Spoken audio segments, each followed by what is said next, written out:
Hello, and welcome to What the Bleep Are You Watching? A podcast where we watch a film and tell you why the bleep we watched it. I am Nostalgic Shawn, this is Terror Thomas, and the Legend of Sleepy Mason. And we watched...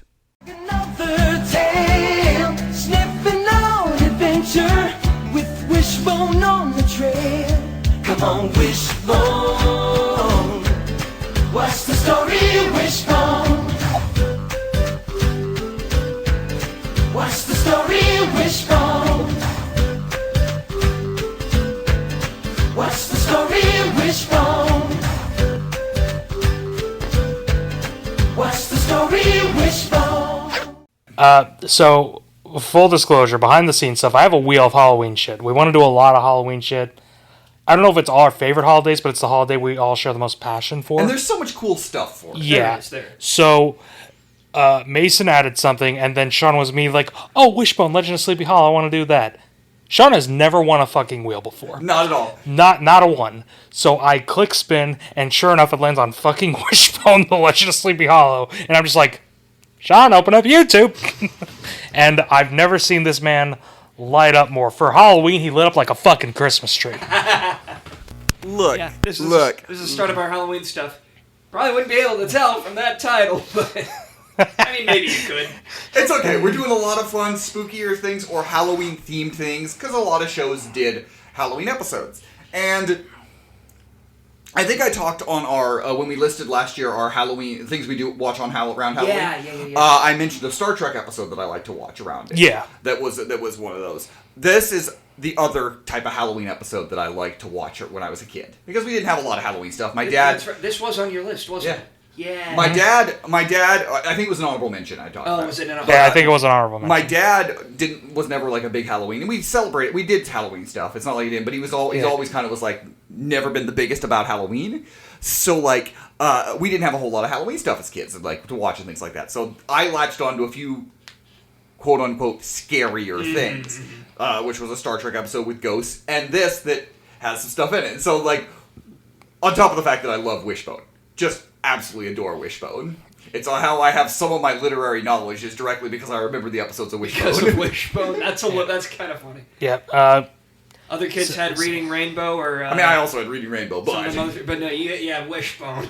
So, and I think, Mason, correct me if I'm wrong, this is our first experience with it, both of ours. I had never even heard about Wishbone until the first time Shawn brought it up. I hadn't either. The only reason I knew anything about it was because I was on Twitter scrolling one day, and it was like, it's the 29th anniversary of Wishbone's debut. And they played the theme song, and I was like, damn, that's kind of a banger. So, because I don't think there was a PBS Kids show with a bad theme song. No, PBS Kids consistently had good theme songs, and Wishbone is one of the best, at least in my opinion. I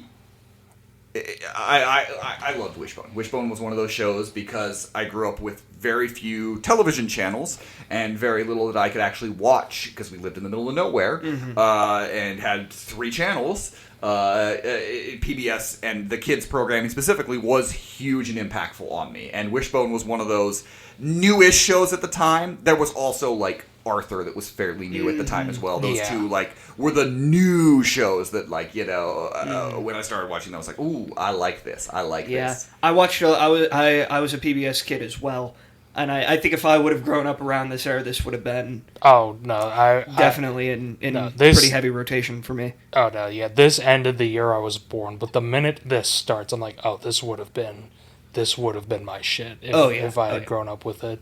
I could see this in the PBS Kids rotation I had. Mm-hmm. Yeah, sure. It's fun. I like Wishbone, and while this isn't like scary, I'm not going to pretend like this is a actual scary. It is a pretty solid little Halloween themed episode. No, that's not scary. Tell that to the shit in my pants. No, I'm kidding. Tell that to the fact that it tells you to read. Fuck. Next, it's gonna tell me to do math. No. Mason's like trying to get out. We have to hold him back. It's fucking Clockwork Orange, but it's just 2 + 2 is 4. Mason says, Stop it, please! I beg you. Mason says that he's secretly making the podcast into a racing podcast, and I'm secretly making it into education. Education, Christ. I mean, But I'm in hell for both things. But I mean, I'm secretly trying to make it whatever the fuck I want by the last 2 watchings. But so, yeah, there's not really a lot to say behind the scenes that I should say. I mean, we'll get to a lot more stuff at the end. Because of the way Wishbone episodes were, I think it was Mason. You said before we like up until this, you're like, it's not animated. I straight up thought it was animated. I think I might have gotten it confused. Maybe gotten it confused with like another animated. Wouldn't be surprising. Martha Speaks. But I did watch that one actually. I didn't. I just know it exists. It is obviously PBS Kids. It is obviously, we're not talking about like amazing acting or any of those sort of things. But what they were able to produce from this show is honestly kind of impressive. Speaking as a 27-year-old man, PBS Kids show, there's always a sort of charm to them, especially back from this era. Mm-hmm. I mean, I think it continues on because PBS Kids has a bit of quality control from what I've experienced. But, like, there's always something there's always a sort of charm to especially older PBS Kids shows. For sure. 100%. 100%. I think it comes down to the fact that it's one of the few kids stuff. This is me getting on a big soapbox I didn't expect to get on. It's one of the few things meant for, like, little kids. It's not pandering. Mm-hmm. Like, a lot of PBS Kids shows, they don't pander to you. Yeah. They tell you how it is. Mm-hmm. Like, I was really bored one day, and while reading a DC comic book, I just put on PBS Kids in the background because I was bored as fuck. And it played a Wildcrats episode, and they don't fuck around with you. They tell you things die in the wild, and that's just something you don't see. Mm-hmm. Because I think while it is there for entertainment, and obviously you bring up Wildcrats, Wildcrats is a hugely like popular toys, merchandise, all these sort of things out there, and it does have that element. But at its core, it is educational. Mm-hmm. They are going to teach you. They're going to talk about the world. I recently was talking with my sister, and I was talking about, we were talking about things that, maybe our parents didn't really necessarily like, and we were trying to remember things that were like, what did not, and I was like, I remember when my mom didn't want me watching Bill Nye, and I was like 8 or 9, because the HIV episode of Bill Nye aired, where they talk about AIDS. It's an episode with germs, is what they're talking about, germs and yeah, but there's an entire segment about AIDS in it. Wow. And I remember that my mom was there and was like, I don't think you should watch this show anymore. It's something again. Put this on an out of context quote counter for Thomas. PBS Kids don't fuck around. No, that's true. I am a big love of Fred Rogers and Mr. Rogers. We all have an affinity for Sesame Street. I think each of us have like a line of a PBS Kid shows we watch. This is other than Thomas the Tank Engine, this is like I think the first one we're doing. Mm-hmm. Sesame Street, I guess, showed up on that Muppet Family Christmas. Yeah, that's true. We've wanted to do more Sesame Street stuff. We just have never actually done. Just never had the time. We'll watch Elmo in Grouchland one day. I'll make sure of it. I mean, both movies I think would be good watchings, but we're getting off topic. We're completely off topic, but we are that's us.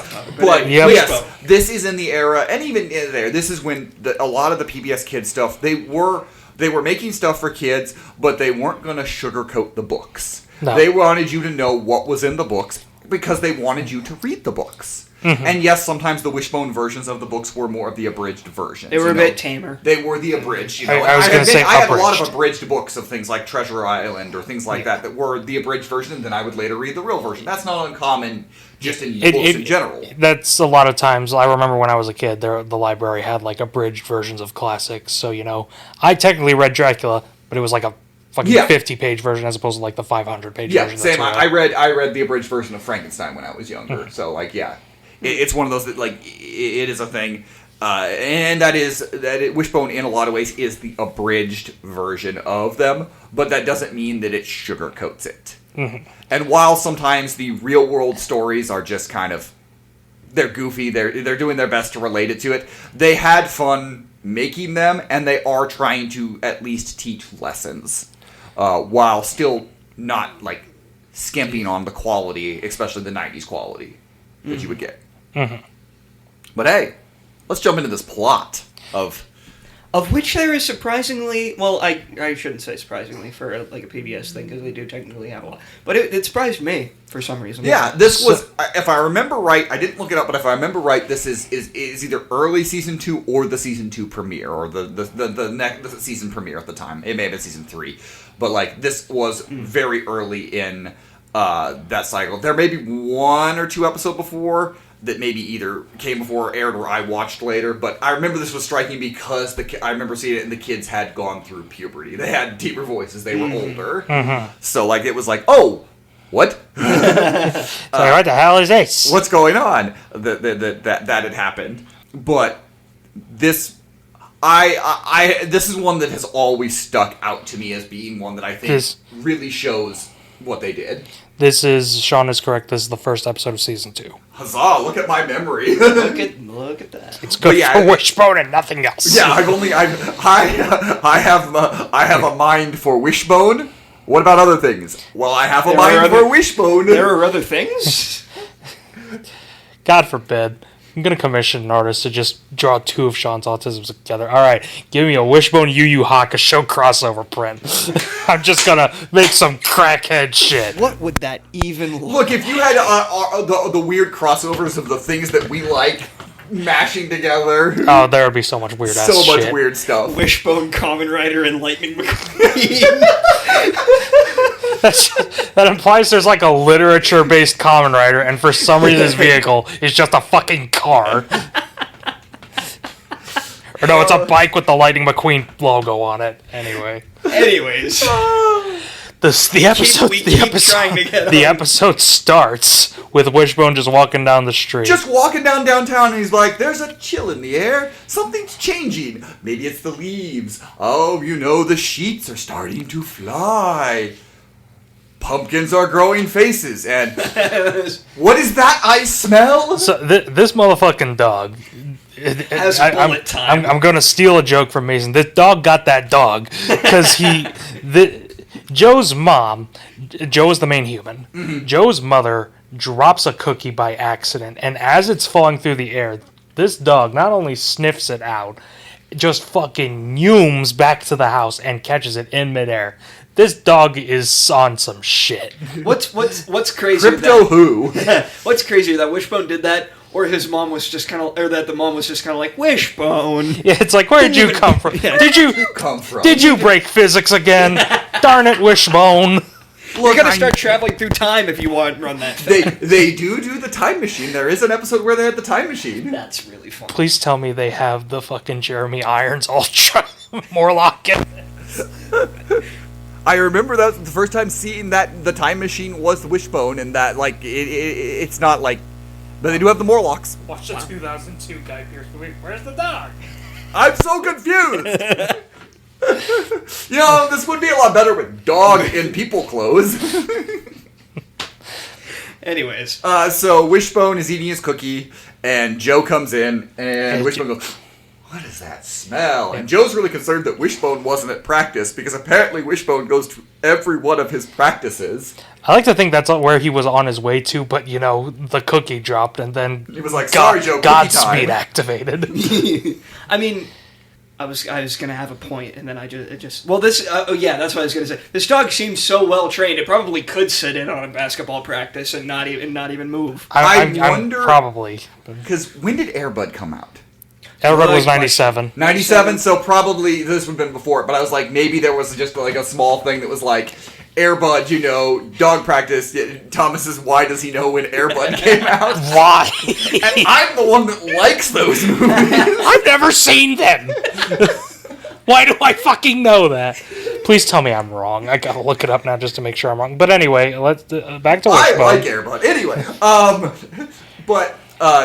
Joe has his lucky socks, which are very stinky, and everyone wants to tell him that. That's like the basketball cliche. Yeah, it's the cliche. Any sports cliche. Any sports cliche. Also, God damn it, I was right. Yeah, it's any sport. As someone who was in football, there was someone who straight up didn't wash his pads because he considered it good luck. It was superstition.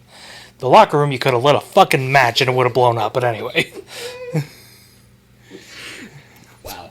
People in sports are very superstitious, specifically baseball, but they're very, very superstitious. It has nothing to do with autism. Anyway. See, me, I'm only a little stitious. Anyways.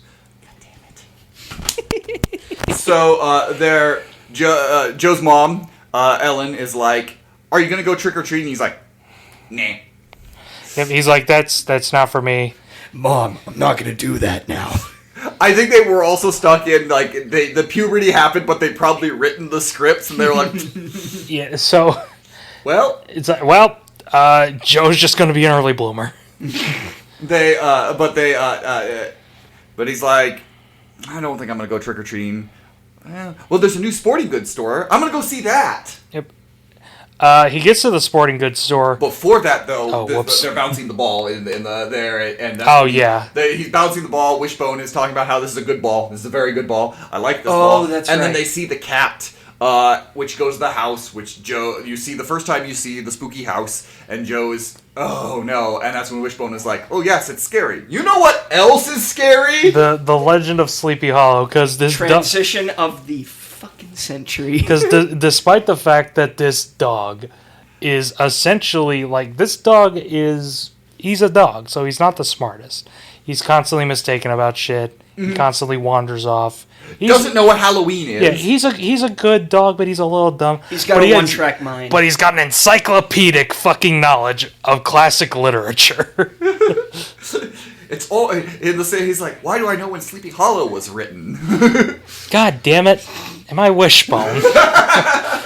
You look in the mirror and you're like, look in the mirror. It's like peeling the face off like Poltergeist. We get our first look at Wishbone as Ichabod Crane. They put him in the old-timey costume, which is so fucking adorable. And he is the teacher, and he's talking to the kids, and one of the kids like, "Are you gonna come by for some apple pie?" And he's like, "Ooh, some apple pie." To which Mason said, "Why does he sound like Stewie?" He sounds like fucking Stewie Griffin. So much like Stewie Griffin. And none of us could unhear that the rest of the time. No, I couldn't. I was just like, oh, hey, Stewie. I like the... I didn't mean to ruin it, but like... It didn't ruin it, but I was like, oh, hey, Stewie. How's it going, buddy? Back in the real world, now we get to the sporting goods store. Okay, sorry. I skipped over a good chunk. He was so excited to talk about the sporting goods store, the Haunted Rim. Because that's so fucking stupid. I mean, I give credit this sports store owner, like Delana, something like that. I forget his name. Della Rosa, I think is his name. He's trying so hard to make, the sporting goods store Halloween themed. And it's a small town, so like he's like, hey, look, there's not that much money here. I got to do my best. So he puts an alarm bell on a basketball ring, and if it hits it, it's like, you activated the Haunted Rim.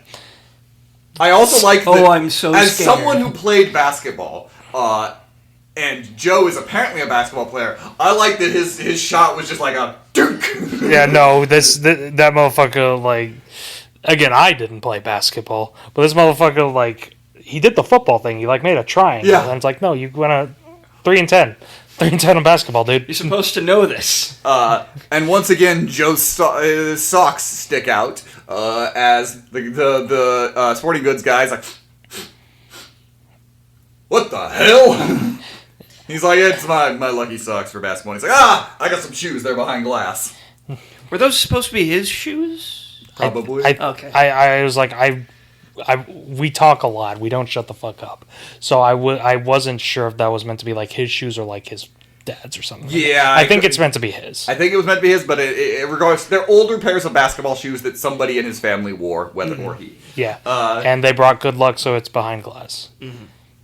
And the guy mentions a scavenger hunt. He's like, there's going to be a scavenger hunt. But as he's getting ready to start explaining it, some kids come down some fire poles. Yeah, which, of course, because of PBS Kids Show, we talked glowingly about PBS. Their architecture is so fucking, like, it's OSHA not certified. Like, what's the opposite of OSHA certified? Like, Yeah, we moved into the firehouse after they moved out. Oh, so where did the fire people go?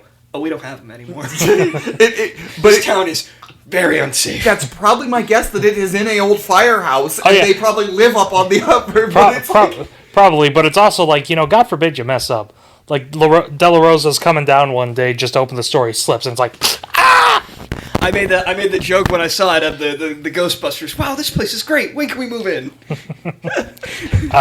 yeah, his nephew, niece, kids, nephew, nieces. because they call him uncle at the end. Yeah. So I think it was his nephew and his Yeah, niece. they come down and they meet up. The story's like, these are my blank, my nephew and my niece. Like, and it's like, yep, I introduce all of my family to random people that come into my store, but it's also a small town, so I was gonna say it's a small town. I buy the shit out of that. I do, which is very funny. Yeah. It does give the vibe of like the And also everybody your knows everybody type New of business, you're like, I gotta make sure everyone knows everybody here, so they come back and they buy all these tennis balls, because that's where Wishbone is at the moment. town. He's in the He's chewing up like all the tennis balls, which and you the, got. and the store owner is amazingly chill about He's it. like, Yeah, hey Joe, can I get all the tennis balls? Just the yellow ones. Yeah, the store owner, like, kudos to this store owner, but also, like, you're not running a good business if you're like, no, it's fine there, I'll Wait, shoot up. You did- can say that. Wishbone say just the yellow ones? Yeah, he Isn't did. he color? Aren't dogs colorblind?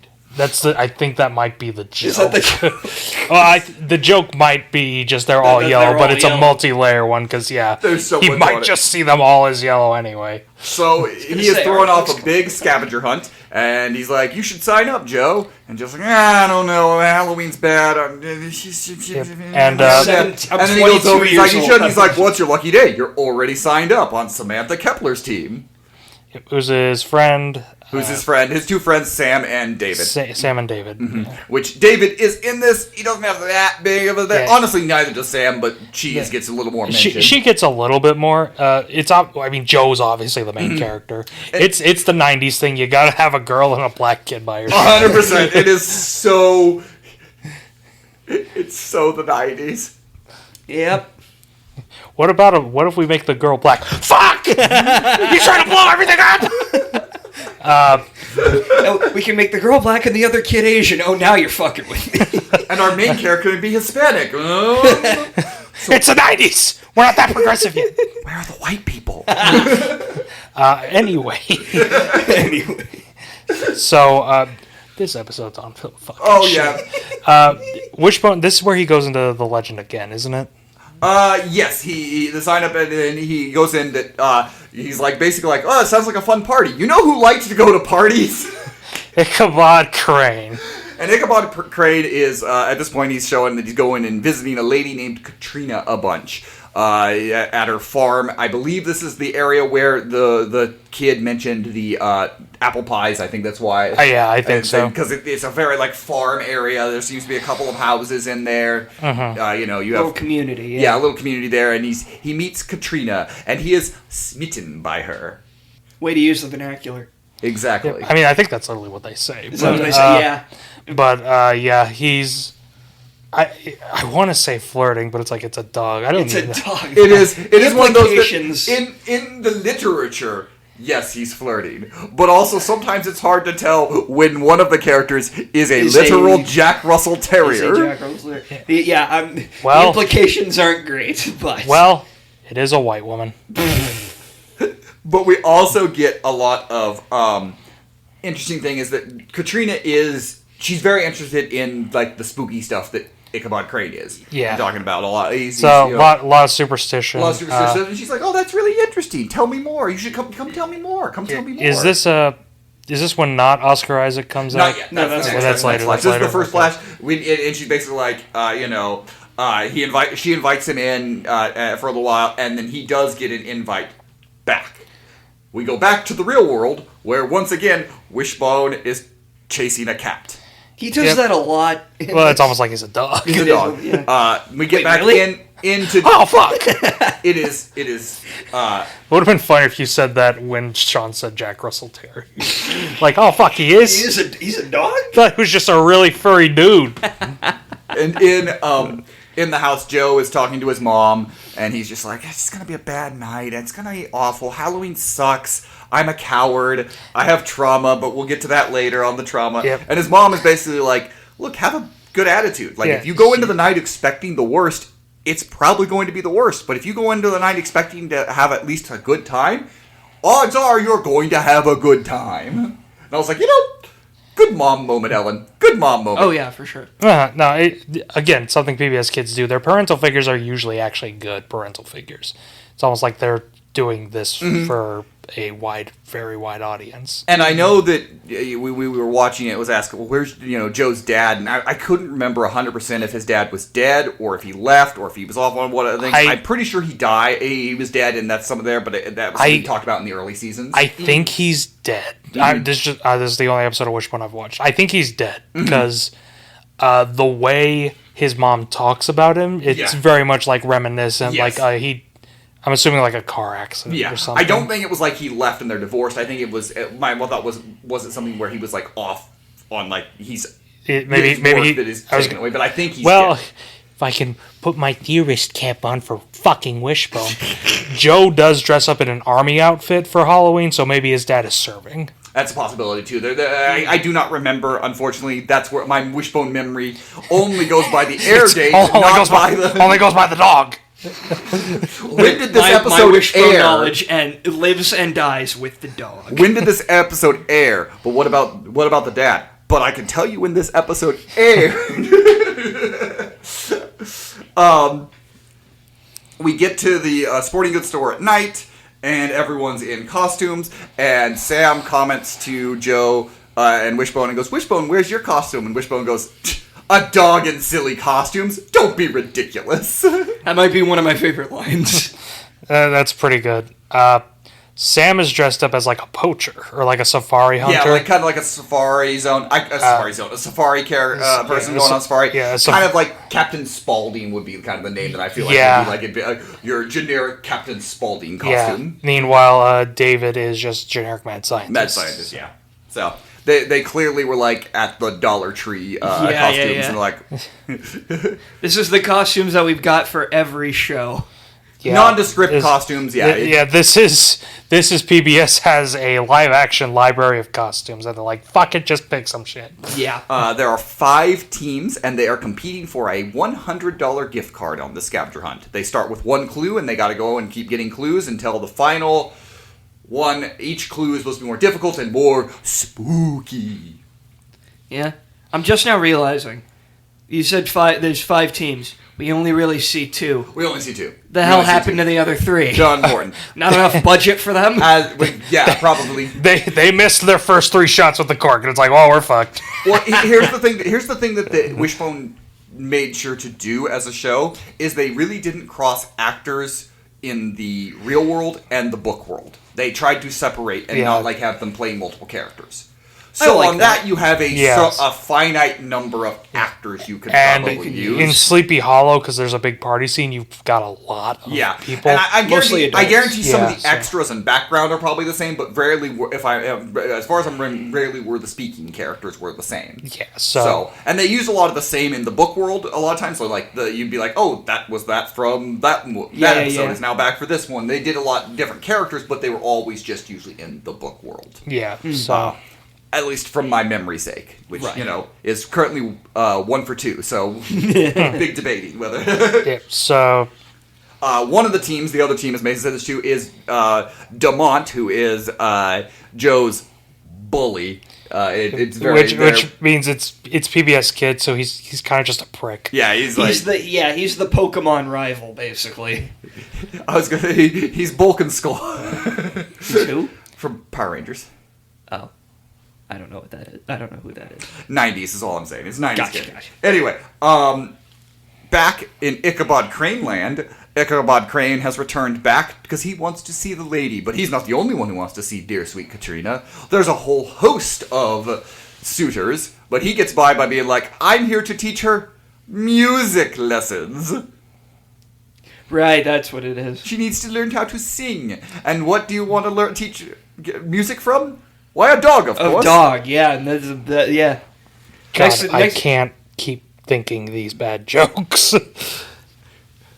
So he gets up to it, but that's when we get, as Thomas dubbed him, not Oscar Isaac, Brahm. Yeah, Brahm. I genuinely called him that because I couldn't remember his fucking name. He is the Gaston, I guess is the way to say. He is the one that he's strapping and perfect, and he is going to win Katrina's heart. Yeah, I mean, Brahm is a character from the Sleeping Yeah, Hollow, it is 100%. Yeah, but he's the Gaston. You're right. he's the rival in the story. Like, he's the one who is getting her heart, whereas Ichabod wants it. Yeah, he doesn't believe in all that superstitious nonsense, but Katrina and Ichabod do. So when he's trying to win Katrina's heart, it's like, oh, you gave her these kind of flowers, those are dangerous. And you want to ride with her on a black horse? You're a fucking maniac. You're crazy. And Katrina's like, ha ha ha, this dog schooled you. I was going to say, like, this dog, he gets some good roasts in there, to be honest. We go back to the real world, and if I was Brahm, I'd be like, damn, I got outplayed by a dog.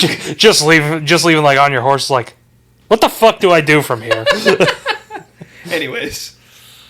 No one gets burned like Gaston. We're back in the real world, and we have our first clue, which is a whole bunch of words that basically, if you solve the puzzle, it's to go to Wanda Gilmore's house and follow the flamingos. The crazy neighbor. Yes. Yep. The Agatha.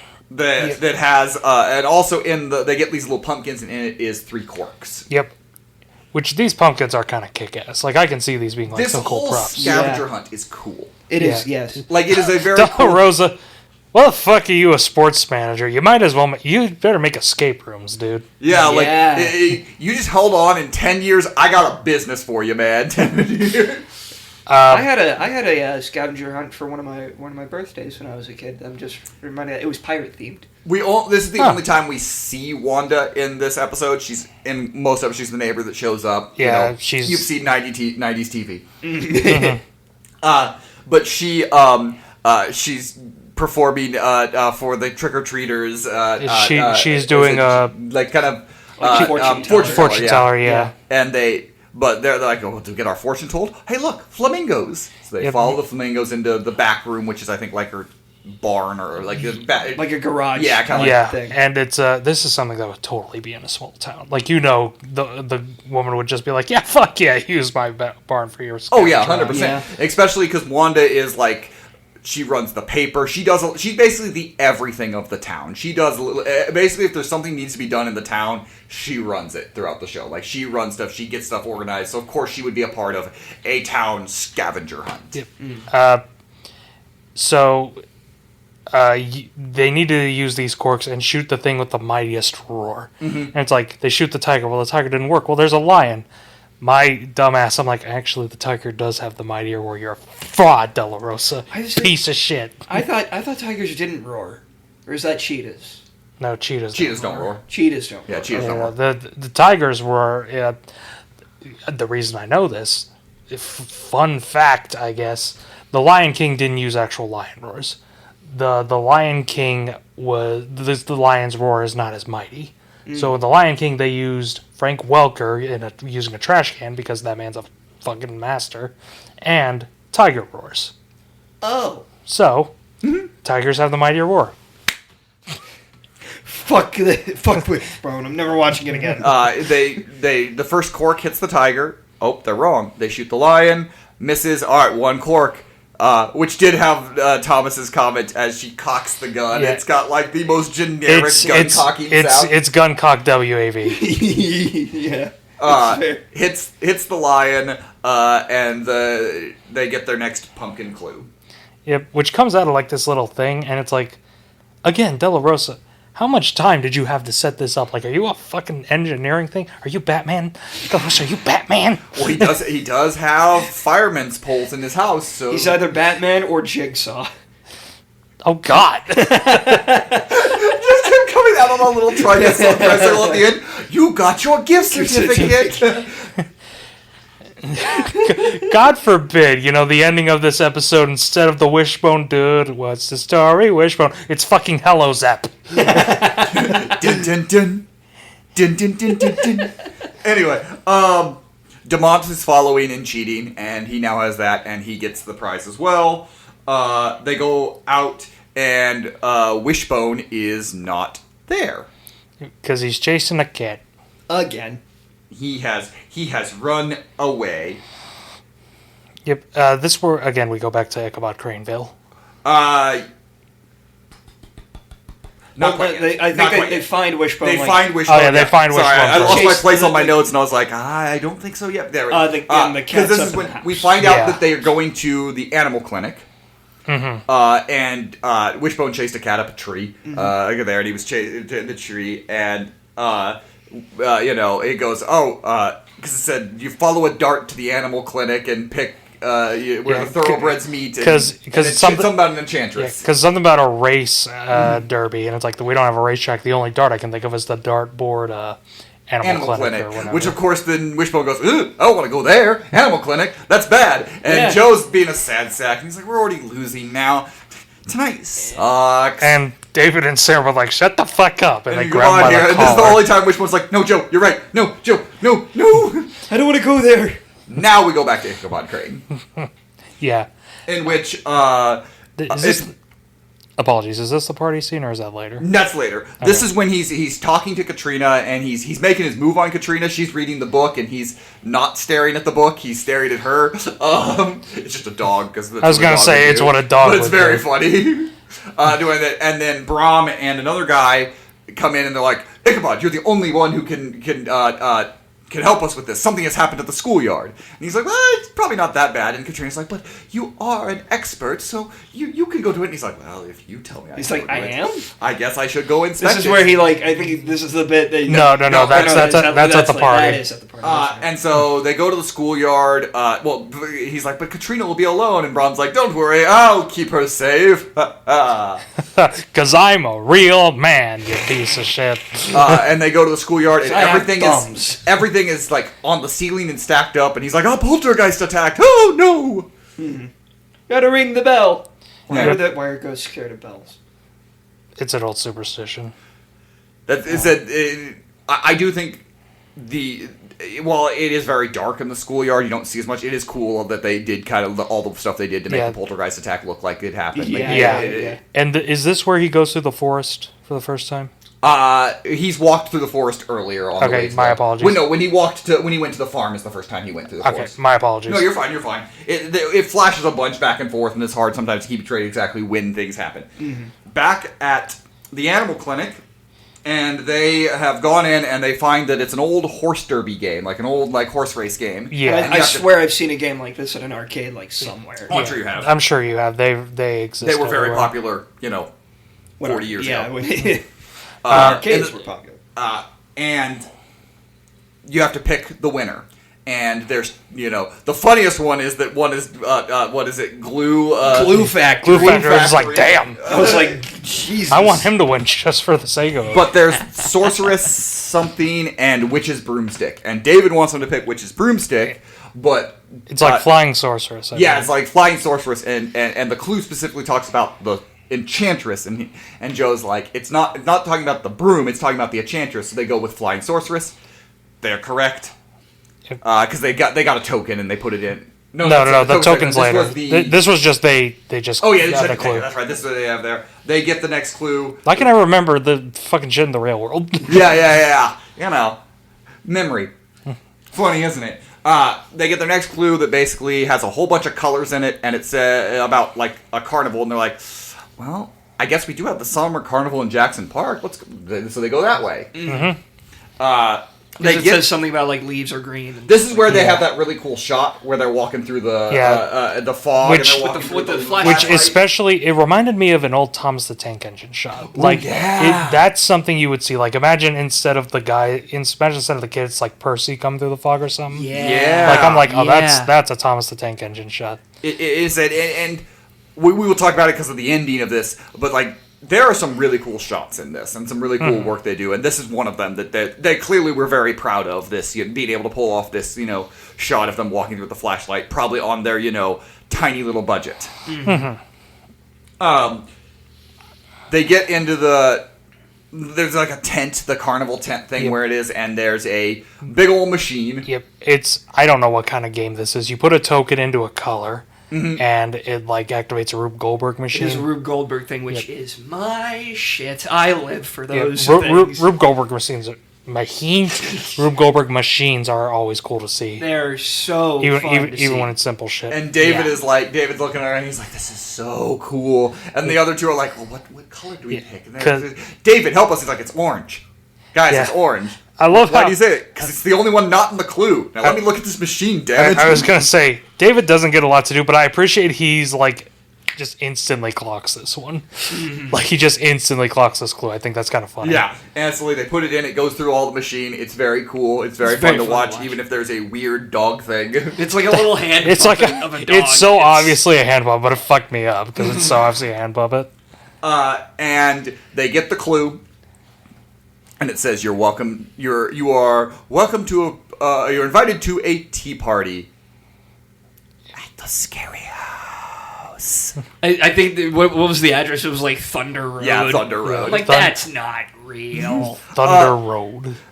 Which of course it Fucking immediately Mad Max dissolves. sequel. It immediately dissolves over back to Sleepy Hollow, where Ichabod Crane has been invited to a party, and he is going to Bob's for some apples. Yep. He bobs for some apples. Brom comes up. It's like, why don't you bob for apples? I don't want an apple in my mouth like a roast pig. Also, I was going to point out while we were watching it, Ichabod has an advantage. He has a snoot, not a mouth that is easier to bob for apples for. He's cheating. I like that they just then had multiple times and multiple shots of just the dog going in for apples. This dog Yeah. is remarkably well trained. Oh yeah. Was it just one dog, or did they have like? I think it was one dog and a Mm-hmm. couple stand-ins. This dog is so well trained for this. And they also shit like that. they also had They had like actual trainers, and on they set had models everything, and different things obviously, also that, for certain scenes where it's just where the dog isn't actually in there. There's Right, things like yeah. that. But yeah, and But this like this shot especially made me go like, wow, this dog is So super well. oh yeah, Very so well well trained. At the beginning we didn't talk a lot about, but when Ichabod Crane, when they have him on the desk talking about what he's you do doing for the her and the spins. spins, and he goes back and forth and does everything again. Yeah, it's a very well trained dog. It's one of those things where you genuinely don't even think about it, like, but then you like, it starts to go through your head more, and you're like, holy shit, how long did they take to train this dog? That might have been most of the fucking budget. Yeah, I've seen like worse trained dogs in bigger things. Yeah, so it's just one of those impressive. Again, this is the first episode of season 2, so it might also be he's just comfortable around them. Yeah, you know? it's been quite a bit. They're used to it, and currently he is in a 3-corner hat, which is adorable. Fucking adorable. Yep. I mentioned that there was a stuffed dog that you could buy that you could dress him in a lot of different outfits that I always wanted when I was a kid. I bet if you're trying to look for them on eBay right now, they're Last time I costume, looked, you know they what I weren't mean? like crazy expensive, but they weren't like cheap. But I just They weren't super cheap, but But you could get Wishbone in Sherlock Holmes outfit. oh my god. You could get Wishbone in Robin Hood outfit. Where is that Build-A-Bear collab? Seriously. that requires Wishbone being, you know. Yeah, Alright, so- not only that other people care about Wishbone and not just me.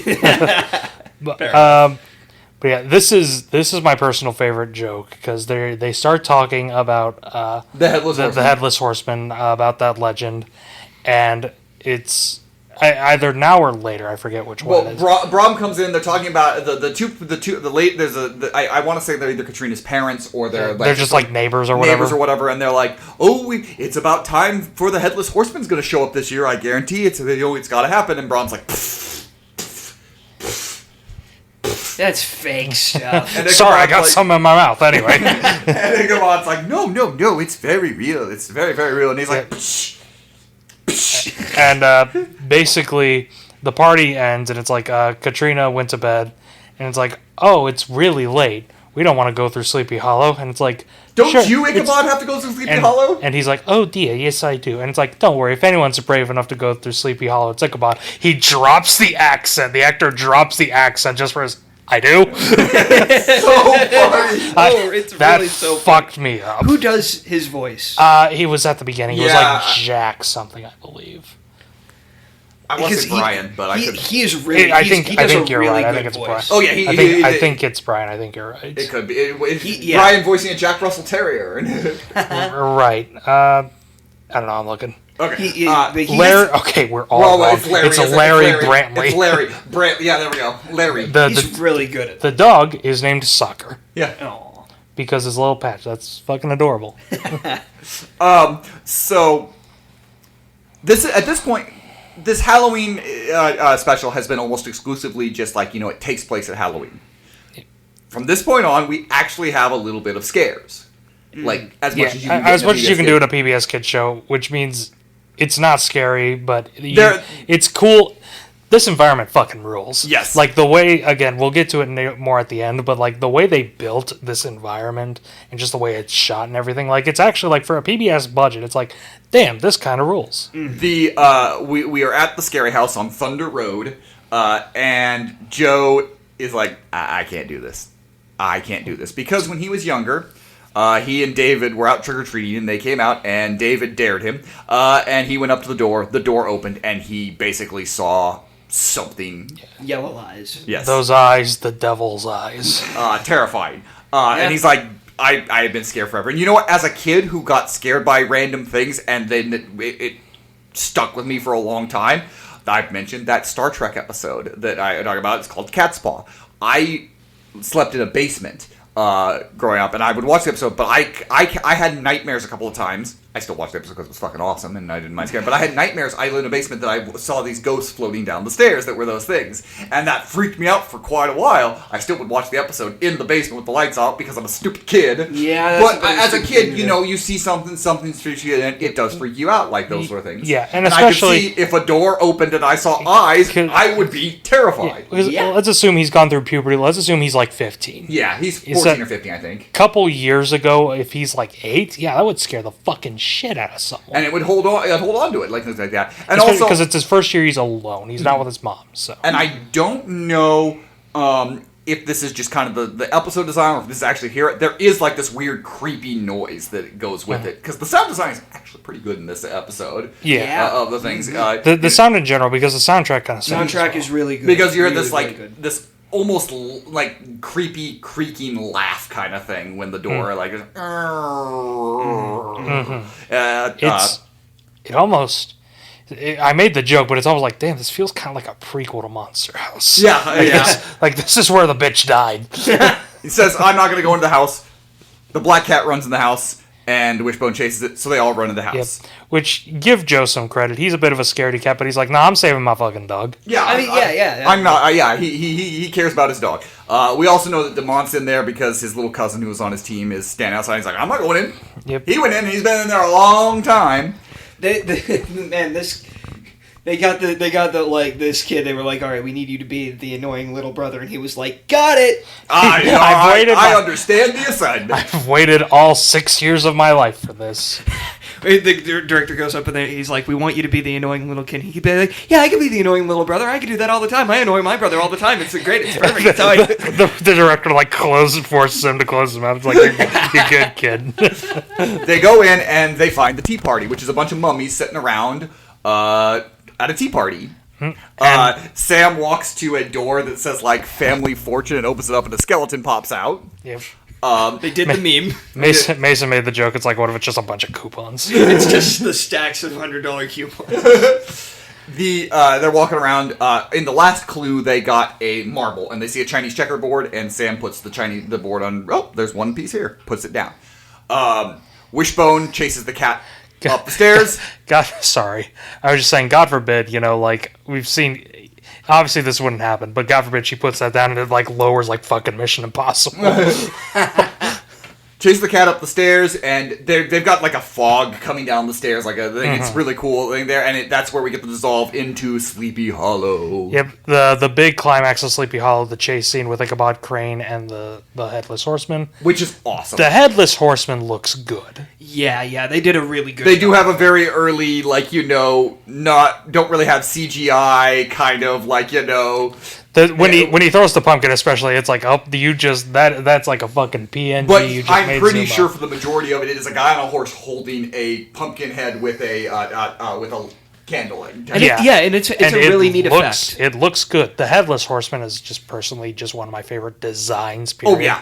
I love the Headless Horseman. So anytime you do the Headless Horseman, it usually rules. Yeah, he did. Do that thing in the Sleepy Hollow show where they gave him a fucking M16 or whatever. Why not?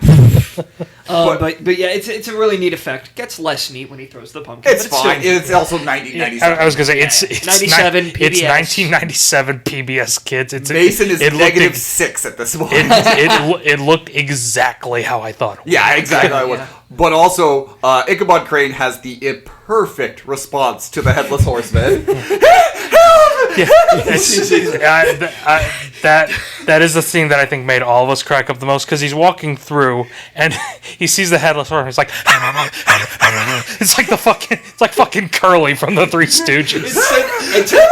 It's an accurate response. Honestly, like if you were, would you act any better? No. And I could imagine he goes through all the Three Stooges response. A tarantula.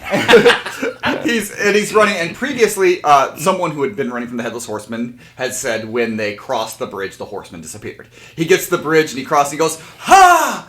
I have crossed the bridge. You are not going to. Why are you crossing the bridge?" He crosses the bridge, throws the pumpkin, and Ichabod Crane dies, which is something I give credit for. They don't really. I mean, obviously they kind of censored it down. It's like he's obviously going after her, but it's not actually like he's trying to fuck her to get her dad's money or whatever. Yeah. But they don't puss out. They kill Ichabod Crane in this story, and that's something I kind of admire. Again, going back to the PBS Kids talk at the beginning of this. And because they love dissolves and quick fades from different things, that's why they had to have the pumpkin throw, and that's why it looks like that. Because it has to be coming at the screen, so it changes to it. Again, it looks fine. Oh, it looks great. As a kid in '97, loved it. Yeah, loved it. We're adults in 2025 watching this show. Mm-hmm. It's gonna look a little fake, but it's fine. Yeah. So we go back, and Wishbone was locked in a closet, and he's like, David stays up as the other two follow Wishbone, and he's looking in the back of the closet, which turns out to say dead end. And he gets locked in a closet because DeMont is in here and just being an asshole. Like, he's not even trying to save things. He's trying to figure it out. And he's just being a prick. He's just being a prick. They're downstairs. Wishbone's still chasing the cat. They're wandering around. And the design of this house is really cool. Like, they only have, like, 3 rooms that they show because they probably had a lot of I'm guessing they like... And you had a lot of lighting and effects and all different things you could do, but it is a really cool haunted house setup. Very well done, yes. Wishbone gets locked in another door, and as they're letting Wishbone out, they're, like, looking in and like, is this where we need to go? And DeMont comes in another door, and he's like, the cat runs through, trips him. He falls down some stairs. Yeah, and then Wishbone closes the door. It's like, haha, that'll show him. Oh my god, he might be dead, Wishbone. They go up and get David out of the closet because he's been hanging around. He's like, I'm done with this. I need to get out. And again, if I were in a scary house and I got locked in a closet, I probably would also want to leave. I was going to say, like, that's not even a kid thing. If my 27-year-old ass was in a haunted house and I got locked in, I'd be like, this is bullshit. I'm out of here. But as they're walking down the stairs, Joe goes, look at the light. Yep. It's the Chinese checkers game. Forms the same pattern as the Chinese checkers. There's a loose floorboard, and inside that loose floorboard is the $100 gift certificate. He gets the gift certificate, and the mummies stand up. Which, in retrospect, because it's his cousins or his niece and nephew, it's the kids. They're probably short, but if I was in that situation, that's like you fucking boot that little mummy. Like, fuck this shit. No, I'm getting out of here. No. Because they probably in like the certain scenes they're probably mannequins and then they swap it out. Yeah. For the real person. Well, but like in the context of like in the story, like they are remarkably still. Mm-hmm. Like they don't even look like they're breathing. Like, well, there was mannequins. There was an early part when they first got in the house and they look at David was like, wasn't that mummy right there just a second ago? Oh yeah, just had. One kid had just like stretched their legs like, God damn, we've been here for 6 hours. There's more knocking on the door. They open the door, and DeMont's like, I'm getting out of here. I'm out of here. I'm done. And because he's freaked out. He was in the basement of the scary house. Joe sees the eyes down there. Oh, it was just the cat. Yep. And he's like, oh, that's what I saw. There's nothing evil in this house at all. They leave, and then the devil wakes up. And then the eyes. And look, unironically, one of the things that I love about this episode specifically is you talk about not sugarcoating the story. The house is actually haunted. I like to think, actually, for me, this is just my headcanon, that it's not actually haunted. They just have 2 cats. It's just another cat. That's why the cat's right there. But it's one of those things that's like, but it's not important actually to the story. The important story is there, but I like to imagine that the ghost is like, this kid needs a win. I'm okay with that. I'm going to torment his bully instead down here. You know, his bully did the fucking Willy Wonka tunnel on his ass. The ghost did the... Yeah, whatever. Yeah. You get what I'm saying? I know what you meant. And when the eyes, you get that laughter, that piano playing, and we go back quickly to Sleepy Hollow. The old people are like, oh, it's Ichabod Crane's bell. And the Smashed Pumpkin, he's gone. Brom rides up, and he's like... Psh, psh, psh, psh. And He's fine. He's faking it. His hair keeps getting in my mouth. And his horse has the thing of Sleepy Hollow. So insinuating, as with the story, that Brom is the person who's being the Headless Horseman. Yep. And he killed Ichabod Crane. I was going to say, just fucking kill him, I guess. Wow. You killed a dog, you piece of shit. You bastard. We get back to the... back there. They leave the house. Everybody's there, and it's a party at the sporting goods store. Demont's like, not me, we're going home, I'm done. I saw evil in the face. I've stared into the eyes. And I looked into the void, and the void stared back. They go back, and Joe's like, it really was a good night. And sporting goods guy's like, yep, must have been them socks. You're right, Dad. I mean, sporting goods guy. You're right. I'm never taking these off his friends in the back. Fuck! His mom's like, well, moving away. Take care of himself. How to fake death. Just imagine she's doing laundry, grabs him, just burns him, and like the skull comes out of the fumes. And because these guys, this is their first Wishbone episode I've ever watched, they got to see what is one of the coolest things about Wishbone, in my opinion, especially as it is at the end. They show some filmmaking or some technique or something they did in how they brought the story to life. Yeah, which is weird, because I thought it was just going to be a recap of Sleepy Hollow, like just more official. But instead they actually go into the filmmaking details of it. And Mason made the joke that a kid probably wouldn't care. And I can agree, certain kids, if I was a kid, I probably would have thought this was a banger. Because if I was a kid, I probably would have thought this was super cool. And you know, even with me saying that, it reminded me of the ending of Magic School Bus episobrode. Mm-hmm. Yeah. Where they would have when they call and they would talk about the science. They call in the things that were that they had to kind of fabricate for the episode and stuff like that. Yeah, so I always got a kick out of that, even as a kid seeing that. So maybe even they go into detail and they interview people that were because not only is Wishbone about getting kids to read the books, they also are showing, hey, look what we've done to bring these books to life. Mm-hmm. There are jobs like this, and this is talking about the gaffer. Yep. Yeah. The person who does the lights. The person in charge of the lights. And look, it's really cool that, this PBS Kids show is showing all the lights there and how they had to film it. It's, again, if I can wax poetically... Sorry, I kept... No, go ahead. If I can wax poetically about PBS Kids, there's passion in almost all of the work. There's always, something there. And just being able to show that off in this way, that's really cool. That is really cool. Yeah, it is. It is really cool. And again, not much else to say about that other than, it's cool to see the lights. It's cool to see the environment. We've talked about how the lighting and everything in the episode looks really good. They bring a haunted house to life on a low budget. They bring Sleepy Hollow and that creepiness of that walk. It probably was, someone's, down, just down the street's forest, but they turned it into Sleepy Hollow. Right, exactly. And they do a very good job of it. It's very, very cool what they did. Mm-hmm. Yeah. That's Wishbone, guys. That's Wishbone. That was our first Wishbone. Here's many more. Are you happy, Shawn? I'm so happy. All right. Well, yep, that was Wishbone. On this podcast... What's the story, Wishbone? That's a fucking banger song. It's a banger song. Anyway. On this podcast, we ask 2 important questions of every film that we watch. The first is, how does it hold up? I mean, it holds up as good as a 1997 episode from a PBS Kids show could hold up. Yeah. Which means, sure, effects-wise, again, we've made fun of the pumpkin throwing.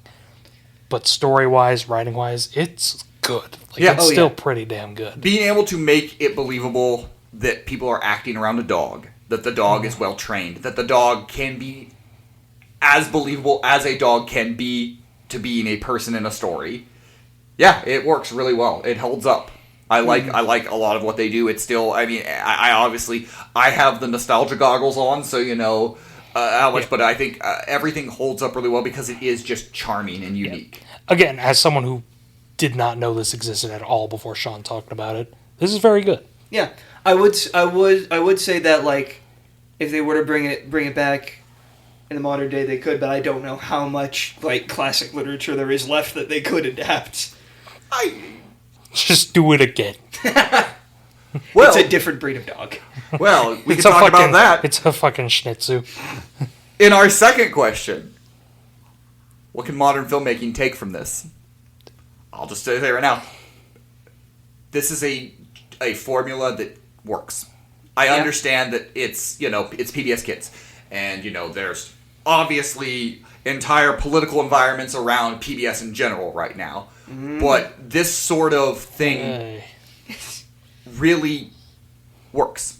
I think inspiring kids to read as best you can, but making good, fun, and interesting stories and showing and working through it and having fun with a dog playing throughout literature. This is, I have clamored for a remake or some form of a return of Wishbone for a while now. As long as we've had this podcast, I have mentioned it several times. It's a comic book series.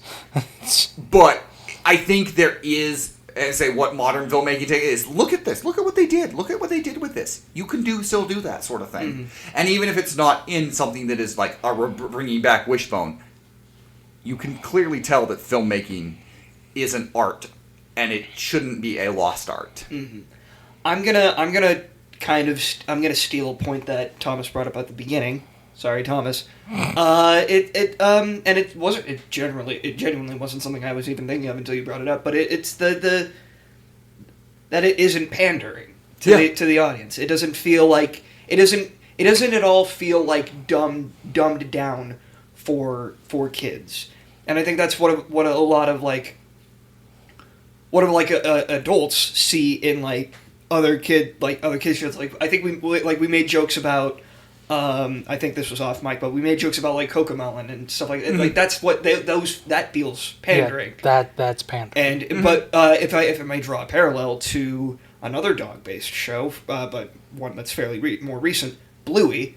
Bluey is a lot less pandering, and I think that's why a lot more adults have latched on to it, is because it doesn't feel dumbed down. It doesn't feel like it's talking down to the kids at all. It is something that, in a lot of ways, that your parents could watch it with the kids, exactly, and they were like, "Oh, I read that book in school. Oh, I remember that book."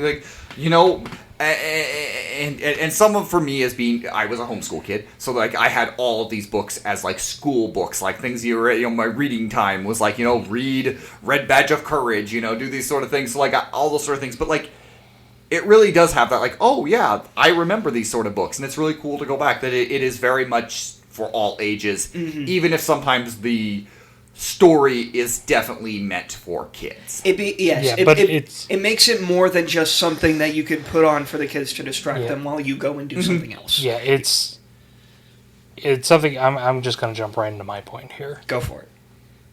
Respecting kids. Yeah. And I'm just going to bounce off Mason here. Respecting them. Kids are dumb. They are dumb, but they're also smart. There's a big, wide variety of what you can do for kids and what kids can really understand. There's a really good quote where it was talking about horror for kids, and it was what a certain 3-year-old can watch with excitement, a certain 7-year-old can be cringing with fear. Every kid is different. But one thing that's always important, one thing that I think always deserves respect, is never, and I mean never, taking shit from them that should be necessary for development. And again, jumping off Mason's point, the pandering fucking hurts. The pandering's going to hurt these kids. I'm on a bit of a off mic. My brother is about to become a father, so I'm about to become an uncle, so I'm a little more passionate about this. Right. But, like, don't fucking pander to them. You don't show them fucking Cocomelon or Brain Rot. There's other shit out there that's good for them. There's other shit out there that's powerful, that's strong for them. Something that helps them learn, something that helps them grow. This is something like that. Sure, it's a funny little show about a little funny dog. Yes, but it's also something that doesn't pander to them. It shows you literacy and problem-solving skills. And there is always something to that. Yeah. There's always something that you should always strive to just never again, do what may sit. Do not talk down to your kids. Yeah. You respect them. In this day and age when the majority of what kids watch comes off of YouTube. Yeah. The majority of what kids watch. and again, I'm not going to necessarily besmirch what's watched on YouTube because look, we make stuff for YouTube. Yeah, but also there is an element to these sort of things, and PBS Kids in general, not just Wishbone, but PBS Kids in general, is like, it gives you good quality lessons, education, and tools to help you as you grow. There's a reason that things like Wild Kratts and Magic School Bus are still used in schools.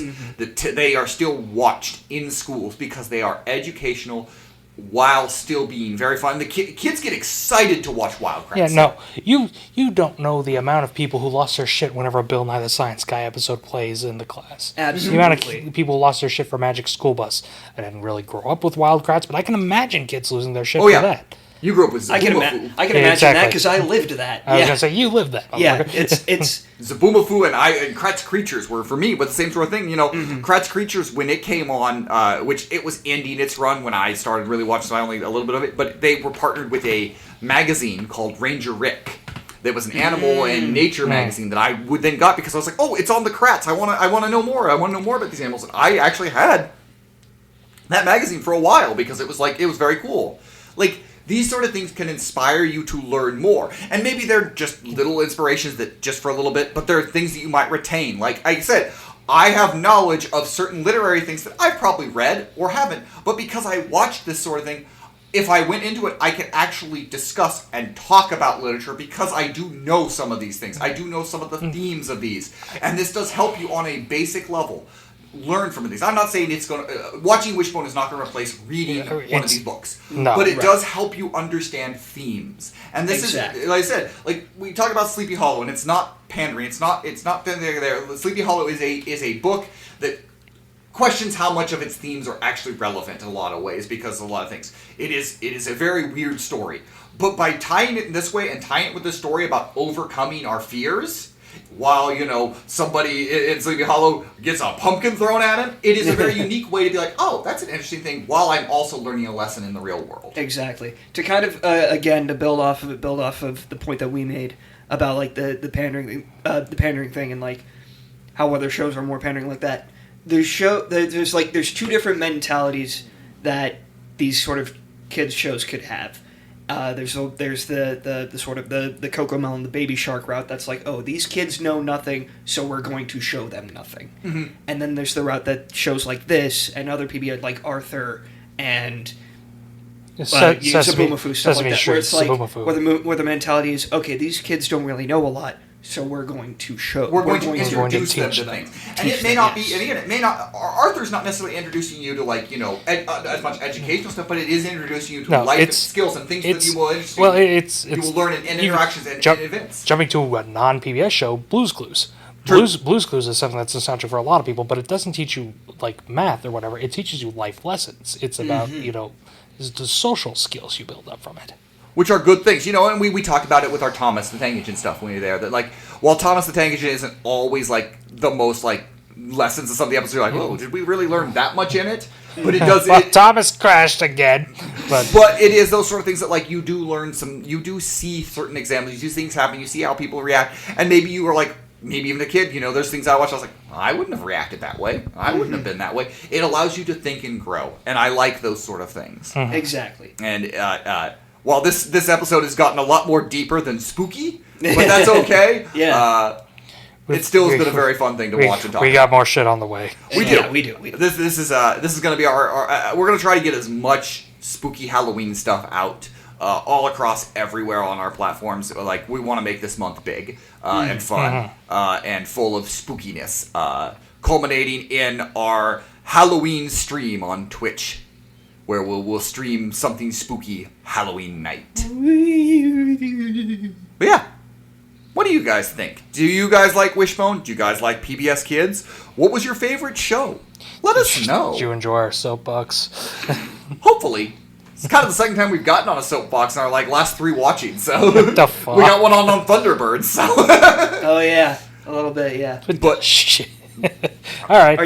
Are you one of the masochists out there that likes Caillou? yeah. What was your favorite PBS Yeah, Kids show growing PBS up? Kids show didn't have a 100% track record. No, it doesn't. And again, nothing would. No, there were some but things like, anyways. there were some things. What did Teletubbies teach? That drugs were pretty fucking sick. So, like, yeah. But what was your favorite? What was your favorite PBS Kids show? You can let us know by either commenting, sending us an email, bleepyouplaying@gmail.com. That's bleepyouplaying@gmail.com. Or if you'd like us to watch something or play something, you can be a subscriber on our Patreon, patreon.com/whatthebleep. That's patreon.com/whatthebleep. $15 a month, and you can be a super bleep head. Yeah, this was fun. This was very I fun. was very glad to win the wheel, and we will be back with some more spooky goodness this Halloween. Boo.